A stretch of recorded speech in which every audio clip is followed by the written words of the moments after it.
میں ہم آج جس سیریز کو ہم نے سٹارٹ کیا ہے that is the character of Rasulullah sallallahu alaihi wasallam اخلاق رسول صلی اللہ علیہ وسلم اینڈ ہم سب نے رسول اللہ صلی اللہ علیہ وسلم کی سیرت کے بارے میں ہم پڑھتے ہیں اور پڑھا ہے، لیکن ان کے اخلاق پر تھوڑی سی نظر، ایک دقیق نظر ان کے اخلاق پر اگر ہم دیں تو ہماری زندگی سنور جائے گی۔ تو اسی انٹینشن سے، اسی نیت سے یہ سیریز کا سلسلہ ہے۔ تو آئیے، ہم نے لاسٹ ٹائم دیکھا تھا کہ حدیث میں رسول اکرم صلی اللہ علیہ وسلم کے صفات کیا بیان کیے ہیں، تو آج ہم انشاءاللہ رسول اکرم صلی اللہ علیہ وسلم کے اخلاق کی اور ان کی زندگی کے کچھ پہلو پر نظر ڈالیں گے۔ بسم اللہ الرحمن الرحیم۔ We start with the درود to Rasulullah صلی اللہ علیہ وسلم۔ اللہم صلی علی محمد وعلی آل محمد کما صلیت علی ابراہیم وعلى آل إبراهيم إنك حميد مجيد اللهم بارك على محمد وعلى آل محمد كما باركت على إبراهيم وعلى آل إبراهيم إنك حميد مجيد۔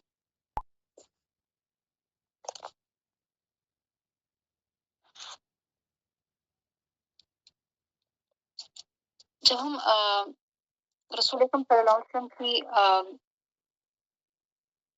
جب ہم okay, can you tell me, do I have to use English or Urdu or both together? Please, if I have to use English, please tell me so that I can use English. I have to use both? Fine. Or exclusively Urdu? Both are okay, but do I have to use both? Yeah, okay, fine. Fine, inshallah ta'ala, fine. So, Bismillah ar-Rahman ar-Rahim. So when we talk about Rasulullah sallallahu alaihi wasallam, let's look at the character, reflection of the character of Rasulullah sallallahu alaihi wasallam. It starts with Anas رضی اللہ تعالیٰ عنہ۔ انس رضی اللہ تعالیٰ عنہ وہ ہیں، وہ شخص ہیں، وہ صحابی ہیں جنہوں نے رسول اکرم صلی اللہ علیہ وسلم کے ساتھ کافی عرصہ گزارا ہے۔ The childhood of Anas رضی اللہ تعالیٰ عنہ has been spent with رسول اللہ صلی اللہ علیہ وسلم. He has seen Prophet صلی اللہ علیہ وسلم very closely. اور وہ فرماتے ہیں کہ میں نے رسول اکرم صلی اللہ علیہ وسلم میں علم و حکمت میں سب سے زیادہ جاننے والے تھے۔ He was the most knowledgeable، سب سے زیادہ محترم، most respectable، سب سے زیادہ حلیم اور بردبار، the most loving، سب سے زیادہ پاک دامن، the most pious، modest، اور لوگوں میں کو سب سے زیادہ نفع پہنچانے والے رسول اکرم صلی اللہ علیہ وسلم تھے، اور لوگوں کی ایذا رسائی پر سب سے زیادہ صبر اور تحمل کرنے والے تھے۔ کچھ کیا کیریکٹرسٹکس رسول اکرم صلی اللہ علیہ وسلم کے بتائے ہیں انس رضی اللہ عنہ نے کہ علم و حکمت میں سب سے زیادہ رسول اکرم صلی اللہ علیہ وسلم تھے، اور سب سے عزت اور احترام والے، اور سب سے زیادہ حلیم اور بردبار۔ تو یہ ہر حلم، رحمت، ٹھیک ہے، اور سب سے زیادہ غیور، بردبار، اور اسی طریقے سے سب سے زیادہ پاک دامن، the most modest, the most charactered person, right؟ اور سب سے زیادہ لوگوں کو فائدہ پہنچانے والے۔ تو یہ ہے رسول اکرم صلی اللہ علیہ وسلم کی definition. This is how Anas رضی اللہ تعالیٰ عنہ defines Prophet صلی اللہ علیہ وسلم: the most knowledgeable, the most charactered، لوگوں کو فائدہ پہنچانے والے، اور لوگوں کی ایذا پر، لوگوں کی تکلیفوں پر صبر کرنے والے، the most patient and the most benevolent for the people۔ اسی طریقے سے رسول اکرم صلی اللہ علیہ وسلم کے بارے میں فرماتے ہیں ابو ہریرہ رضی اللہ تعالیٰ عنہ۔ If you could just stop the emojis and just listen to it, please.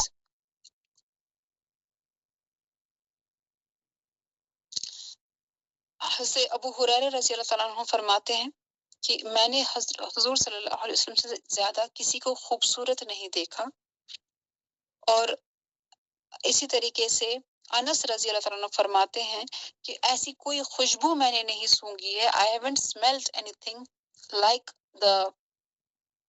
رسول اللہ صلی اللہ علیہ وسلم، رسول اکرم صلی اللہ علیہ وسلم کی خوشبو کے جیسی میں نے کوئی خوشبو نہیں سونگھی ہے، I have never smelled it۔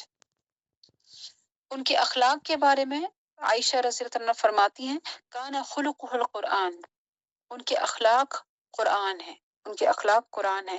اس پر کئی اسکالر جو ہیں وہ تفسیر کرتے ہیں، many scholars comment on this، کانا خلقہ القرآن کا مطلب کیا ہے، and they have said کہ ان کے اخلاق قرآن ہے، یعنی قرآن میں جو چیز پسند کی گئی ہے وہ رسول اکرم صلی اللہ علیہ وسلم کو بھی پسند ہے۔ So whatever things Prophet صلی اللہ علیہ وسلم liked, this means Quran has encouraged those things۔ اور جو چیز قرآن کو ناپسند ہے یعنی اللہ کو ناپسند ہے وہی چیزیں رسول اکرم صلی اللہ علیہ وسلم کی زندگی میں انہیں ناپسند تھی۔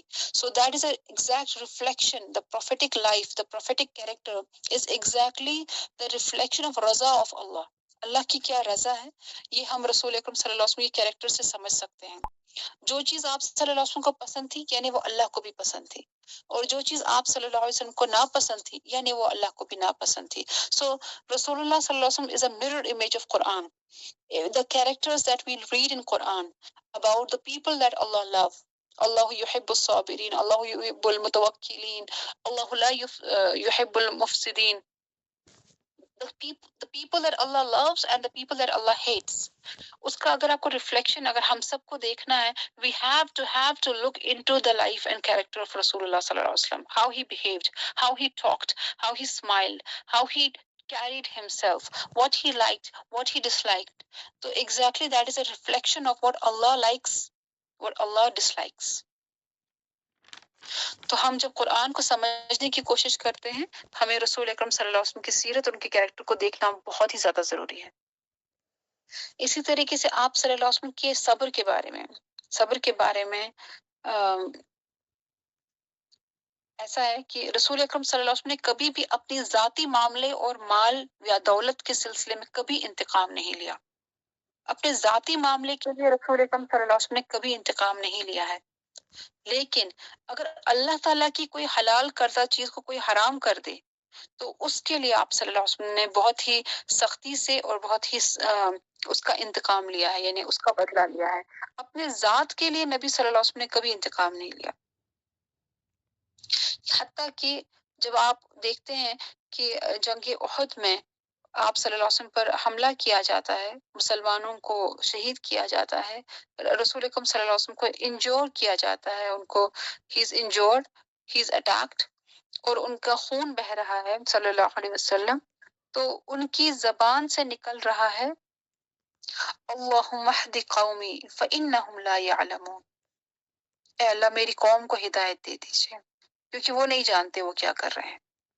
یعنی وہاں بھی اپنے دشمنوں کو میری قوم لے کر ایڈریس کرنا، it's the highest level of love، it's the highest level of حلم، it's the highest level of forgiveness and عفو، درگزر، جو رسول اکرم صلی اللہ علیہ وسلم نے دکھایا ہے کہ اس حالت میں بھی ان کی زبان سے یہ نکلنا اللہم اہد قومی، اے اللہ ان کو ہدایت دیجیے، فإنہم لا یعلمون، کیونکہ یہ نہیں جانتے کہ یہ کیا کر رہے ہیں۔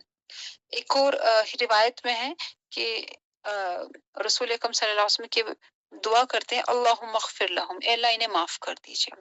So not only is Prophet Muhammad صلی اللہ علیہ وسلم forgiving them، he is also asking Allah to forgive them because he knows Allah will be angry، Allah will be very angry because اللہ سبحانہ تعالیٰ نے رسول اکرم صلی اللہ علیہ وسلم کی توہین پر، یا سورہ حجرات میں اللہ تعالیٰ فرماتے ہیں لا ترفع اصواتکم فوق صوت النبی، اپنی آواز رسول اکرم صلی اللہ علیہ وسلم کی آواز کے سامنے نہ بڑھانا، کہیں ایسا نہ ہو کہ تمہارے سارے اعمال میں ضائع کر دوں تمہیں علم بھی نہ ہو۔ Why? Just because you did not respect my prophet، I'm not gonna throw away all your deeds۔ So Allah loves the Rasulullah صلی اللہ علیہ وسلم، and Allah Rasul Akram sallallahu alaihi wasallam pleads to Allah on the behalf of the enemies، pleads to Allah on the behalf of the kuffar and says Allahumma ighfir lahum، یا اللہ انہیں معاف کر دے، یا اللہ forgive them، یا اللہ انہیں معاف کر دے۔ اور جب صحابہ یہ دیکھ رہے ہیں تو رسول ایک صحابہ جو ہے وہ they are in shock کہ why are you، I mean how can anyone، ظاہر سی بات ہے کوئی، کیونکہ رسول اکرم صلی اللہ علیہ وسلم کے بارے میں فرمایا ہے اللہ نے انک لعلی خلق عظیم، اللہ جب خود اپنے بندے کے بارے میں کہے کہ آپ اخلاق کے اعلیٰ درجے پر ہیں، یعنی اس اعلیٰ درجے پر کوئی انسان نہیں پہنچا ہے، اس حلم، اس عفو، اس درگزر پہ کوئی انسان نہیں پہنچا کہ کوئی کسی کو تکلیف دے اور آپ اس کے لیے دعائیں نکال رہے ہیں، دعائیں فرما رہے ہیں۔ تو صحابہ نے ان سے کہا کہ کاش آپ ان کو بد دعا دے دیں تو یہ نیست و نابود ہو جائیں، آپ کی بد دعا سے ابھی کے ابھی یہ نیست و نابود ہو جائیں۔ تو آپ صلی اللہ علیہ وسلم نے فرمایا کہ میں لعنت کے لیے نہیں بھیجا گیا، میں لعنت کے لیے نہیں بھیجا گیا ہوں، میں حق کی دعوت اور جہاں کے لیے رحمت بنا کر بھیجا گیا۔ تو رسول اکرم صلی اللہ علیہ وسلم نے اپنی زبان سے بد دعا نہیں دی ہے، اور بد دعا دینا رسول اکرم صلی اللہ علیہ وسلم کی شان میں نہیں ہے، بلکہ آپ صلی اللہ علیہ وسلم نے خود کو رحمت بنا کے لوگوں کے سامنے پیش کیا۔ اسی طریقے سے آپ صلی اللہ علیہ وسلم فرماتے ہیں کہ اللہ کی راہ میں مجھے اتنا ستایا گیا ہے کہ کسی کو نہیں ستایا گیا، اور ایک دفعہ 30 رات اور 30 دن مجھ پر ایسے گزرے ہیں کہ میرے لیے کھانے کو کوئی چیز نہیں تھی۔ تو رسول اللہ صلی اللہ علیہ وسلم نے فاقہ کشی بھی دیکھی ہے، لٹرلی جس کو ہم سٹارویشن کہتے ہیں، سٹارویشن جہاں پر بالکل کھانا نہیں ہے، you are exhausted without food, تو سٹارویشن بھی رسول اکرم صلی اللہ علیہ وسلم نے دیکھا ہے۔ طائف کے بارے میں آپ صلی اللہ علیہ وسلم جب طائف گئے تھے تو طائف میں جو لوگ ہیں وہاں پر، انہوں نے رسول اکرم صلی اللہ علیہ وسلم کی، ہم کیا مطلب ان کی نعوذ باللہ ان کی کیا توہین کریں، لیکن انہوں نے اپنے حساب سے جو توہین کرنے کی کوشش کی، پتھراؤ، نبی صلی اللہ علیہ وسلم پہ پتھراؤ کیا گیا اور ان کو شہر سے نکالا گیا، جو شہر کے بچے اور لونڈے ہیں ان کے پیچھے لگا دیے گئے اور وہ ان کے پیچھے بھاگتے رہے، حتیٰ کہ زید بن ثابت رضی اللہ تعالیٰ عنہ، زید بن حارث رضی اللہ تعالیٰ عنہ جو رسول اکرم صلی اللہ علیہ وسلم کے ساتھ تھے، وہ آپ صلی اللہ علیہ وسلم کو اپنے کندھے پر اٹھا کر اس شہر سے باہر نکلتے ہیں، کندھے پہ اٹھا کے، اور آپ صلی اللہ علیہ وسلم کے پیر جو ہیں وہ خون سے بھرے ہوئے ہیں، they are completely drenched in blood, and when he sits under the tree what he says، جب وہ تشریف فرماتے ہیں تو وہ کیا فرماتے ہیں، وہ کہتے ہیں اے اللہ میں اپنی کمزوری، بے بسی اور لوگوں کی نظروں میں اپنی تحقیر کی فریاد تجھ سے کرتا ہوں، I complain about my weakness یا اللہ، او اللہ اے ارحم الراحمین، اے ناتوان کے مالک، تو میرا رب ہے، اے میرے آقا تو مجھے کس کے سپرد کر رہا ہے، are you just leaving me up to these kind of people۔ وہاں سے مکہ میں جو لوگ ہیں they are not listening to me، یہاں سے طائف کے لوگ ہیں they are stoning me، what have you left me to، but still وہ کہتے ہیں کہ میں آپ کی ذات پاک کے نور کی پناہ چاہتا ہوں، I just want to come in your protection۔ اور اسی طریقے سے وہ فرماتے ہیں کہ اگر آپ مجھ سے ناراض نہیں تو مجھے اس کی کوئی شکایت نہیں ہے، یعنی if you are not upset with me then it's okay۔ تو وہاں پر بھی اللہ تعالیٰ کا صبر اور اللہ تعالیٰ کا شکر ادا کرنا in the in the in in in the ہم کہیں گے the painful moments of your life، the painful moments of your life، اللہ تعالیٰ کی پناہ میں آ جانا، یہ ہم رسول اکرم صلی اللہ علیہ وسلم سے سیکھتے ہیں، یعنی اللہ تعالیٰ کی پناہ میں آنا اور اللہ تعالیٰ کا شکر ادا کرنا in the painful the most painful moments of your life۔ اسی طریقے سے آپ صلی اللہ علیہ وسلم کی عہد کے بارے میں he was the one who fulfilled his promises، نبی صلی اللہ علیہ وسلم ہمیشہ اپنے وعدوں کو نبھاتے تھے۔ وہ 3 دن کا واقعہ تو ہم جانتے ہیں کہ آپ صلی اللہ علیہ وسلم نے، ایک آدمی نے ان سے وعدہ کیا تھا کہ میں بس کچھ خرید و فروخت کا معاملہ تھا رسول اکرم صلی اللہ علیہ وسلم کے اور ایک آدمی کے بیچ میں، تو انہوں نے کہا کہ آپ یہاں بازار میں میرا انتظار کریں تو میں آتا ہوں۔ رسول اکرم صلی اللہ علیہ وسلم بازار میں انتظار کر رہے ہیں، وہ شخص گیا اور جیسا کہ ہوتا ہے ہم کہیں چلے جاتے ہیں، کچھ ہو جاتا ہے اور ہم بھول جاتے ہیں، تو وہ بھول گیا کہ انہوں نے بازار میں کسی کو کھڑا رکھا ہے۔ 3 دن کے بعد انہیں یاد آتا ہے کہ بازار میں شاید انہوں نے رسول اکرم صلی اللہ علیہ وسلم کو کھڑا رہنے کو کہا ہے، ویٹ کرنے کو کہا ہے، so he just comes to the market and آپ صلی اللہ علیہ وسلم 3 دن سے اسی جگہ کھڑے تھے، آپ صلی اللہ علیہ وسلم 3 دن سے اسی جگہ پہ کھڑے تھے، اور بس جب وہ آئے تو آپ صلی اللہ علیہ وسلم کی زبان سے بس اتنا نکلا کہ تم نے مجھے تکلیف دی. That's it. یعنی مجھے تکلیف پہنچی ہے. That's all he said. یعنی and so this shows the epitome of the highest. I mean, no human being I think will do that. کہ بالکل 3 دن تک وہیں رہنا, کھڑا رہنا. سو وعدے کے پکے تھے. حتیٰ کہ جنگ بدر کے موقع پر جو مسلمان تھے ان کی تعداد بہت کم تھی. جنگ بدر میں مسلمان were very less. They were just 300 people, right? Against 1000 کفار. تو رسول اکرم تو جو مسلمان تھے انہیں ایک آدمی کی سخت ضرورت تھی.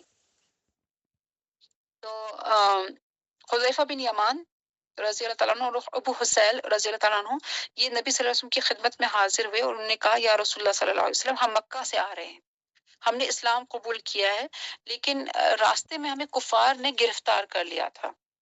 حذیفہ بن یمان اور ابو حسیل کی بات ہو رہی ہے. انہوں نے کہا کہ ہمیں راستے میں کفار نے قید کیا تھا اور انہوں نے ہمیں بس اس شرط پر چھوڑ دیا کہ ہم بدر میں پارٹیسپیٹ نہیں کریں گے, اور ہم نے جان چھڑانے کے لیے ان سے بس اتنا کہہ دیا کہ ہاں ہم وعدہ کرتے ہیں کہ ہم بدر میں پارٹیسپیٹ نہیں کریں گے, جنگ میں پارٹیسپیٹ نہیں کریں گے, but it's okay we just break our promise. ہم نے بس یوں ہی ان سے وعدہ کیا تھا اپنی جان چھڑانے کے لیے. So we are going to participate for Badr. رسول اکرم صلی اللہ علیہ وسلم سیز ہرگز نہیں, ہرگز نہیں. تم اپنا وعدہ پورا کرو اور لڑائی کے میدان سے واپس چلے جاؤ. تو اپنا وعدہ پورا کرو اور لڑائی کے میدان سے واپس چلے جاؤ. ہم ہر حال میں وعدہ پورا کریں گے اور ہم کو صرف خدا کی مدد درکار ہے. یہ صحیح مسلم کی حدیث ہے. یعنی رسول اللہ صلی اللہ علیہ وسلم نے اس سنگین سچویشن میں وعدہ پورا کرنا سکھایا. وعدہ پورا کرنا کہ آپ نے اگر اپنے دشمنوں سے بھی وعدہ کیا ہے, کفار سے تم نے یہ وعدہ کیا ہے, تو اپنا وعدہ پورا کرو. Don't show them that we are the people.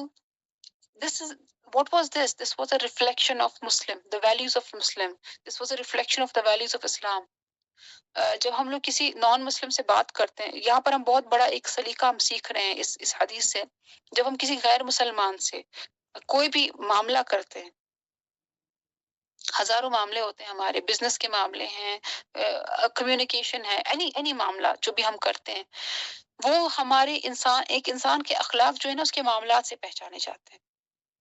باہر سے تو سب اچھے ہیں, باہر سے سب اچھے ہیں, لیکن ایک انسان کے معاملات, ایک انسان کے اخلاق اس کے معاملات سے پہچانے جاتے ہیں. اس کے معاملات میں وہ کتنا سچا ہے, وعدہ پورا کرنے والا, جھوٹ نہ بولنے والا, دھوکہ نہ دینے والا. سو جب ہم کسی کے ساتھ معاملہ کرتے ہیں نا, تب ہمیں سچ میں پتہ چلتا ہے کہ وہ انسان حقیقی طور پہ کتنا اچھا ہے اور کتنا سچا ہے اور کتنا کھرا ہے. تو when we are, especially for example when we deal with non-Muslims, for example, if once a Muslim lies, اگر ایک مسلمان نے جھوٹ بول دیا, so no matter how much Quran you get to him, no matter how much big things you tell him about Islam, he is not going to believe, because اس نے بس تمہارا دھوکہ دیکھا ہے and he believes that this is Islam. یہ مسلمان ایسے ہی ہوتے ہیں, دھوکے باز, دھوکہ دینے والے. سو رسول اکرم صلی اللہ علیہ وسلم نے ہمیں سکھایا کہ آپ کے کردار سے آپ کا دین پہچانا جانا چاہیے. حتیٰ کہ ان مسلمانوں سے کہا کہ تم نے کفار سے جو وعدہ کیا ہے اپنے وعدے کو پورا کرو اور میدان جنگ میں پارٹیسپیٹ نہیں کرنا, ہمیں تمہاری ضرورت نہیں ہے. although they were less, مگر نبی صلی اللہ علیہ وسلم فرمایا اللہ ہمارے ساتھ. شجاعت کے بارے میں آپ صلی اللہ علیہ وسلم کی شجاعت کا معاملہ یہ ہے کہ رسول اکرم صلی اللہ علیہ وسلم سب سے زیادہ قوی, سب سے زیادہ فٹ انسان تھے, سب سے زیادہ طاقتور انسان تھے. حتیٰ کہ جو جنگ ہوتی تھی, جنگ کے اول صف میں رسول اکرم صلی اللہ علیہ وسلم تھے, اور دشمن کے سب سے زیادہ قریب جو ہیں وہ رسول اکرم صلی اللہ علیہ وسلم کو پایا گیا ہے. دشمن کے سب سے زیادہ, مطلب اکثر لوگ جو ہوتے ہیں جو جی ہاں جی, اکثر لوگ جو لیڈرز ہوتے ہیں وہ سب سے پہلے اپنی جان بچاتے ہیں, اپنی جان بچاتے ہیں, سب سے پیچھے رہتے ہیں. جو اپنے جو سب آرڈینیٹس ہوتے ہیں ان کو آگے دھکیلتے ہیں، سب سے مشکل کام ان کو دیتے ہیں، سب سے ایزی خود کو. باڈی گارڈز بھی کتنے ہوتے ہیں ان لیڈرز کے ارد گرد، وہ تو خود نظر ہی نہیں آتے، اتنے باڈی گارڈز ہوتے ہیں آگے بھی پیچھے بھی دائیں بائیں سے، سو they push people forward and they remain safe. It was contrary when it comes to رسول اکرم صلی اللہ علیہ وسلم. نبی صلی اللہ علیہ وسلم دشمن کی رینکس کے بیچ جا کر لڑتے تھے، سب سے آگے کی صف میں رہتے تھے.